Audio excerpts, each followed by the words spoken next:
Косенко Екатерина Дмитриевна.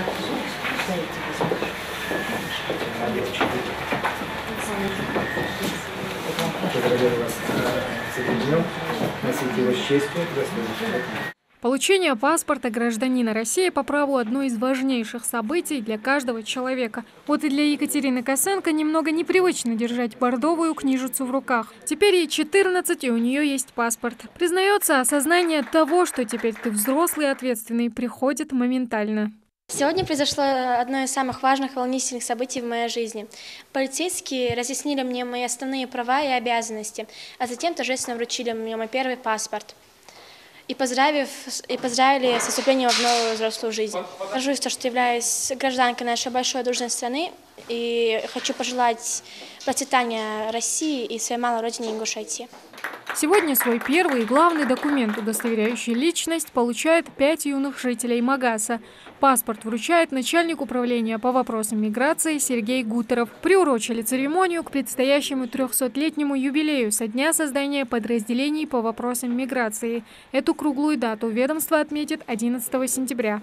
Очень знаменательное мероприятие в рамках проводимого флешмоба по всей России к дню 300-летия управления по вопросам миграции. Цель – это вообще привить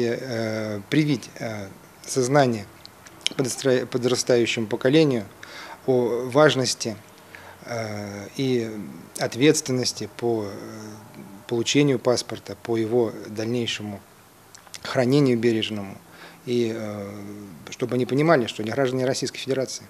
Недостаточно просто получить паспорт. С новым статусом необходимо знать о своих правах и обязанностях перед обществом. Не лишним будет знать и историю этого документа. В конце 19 века паспорт приобрел уже внешний вид. Детки, наверное, уже видели паспорта, да, и он уже был похож, близок к нашим паспортам, но портрет человека был не фотография, а словесно. Русого цвета волос, нос такой. Теперь ребятам предстоит самостоятельно принимать решения и нести ответственность за свои поступки, а значит, быть готовым к выполнению гражданского долга. Это большая честь, и мне ее предстоит оправдать своей жизнью, учебой и поступками, честным трудом и добрым отношением к людям. Поздравить ребят в такой важный день пришли родители. Многим даже не верится, что их дети такие взрослые. Казалось бы, только вчера провожали их в 1 класс, а уже сегодня получают свой первый паспорт. Дети очень счастливы, что получили документ, удостоверяющий личность именно вот в такой обстановке. Первый паспорт как первый шаг на пути к взрослению.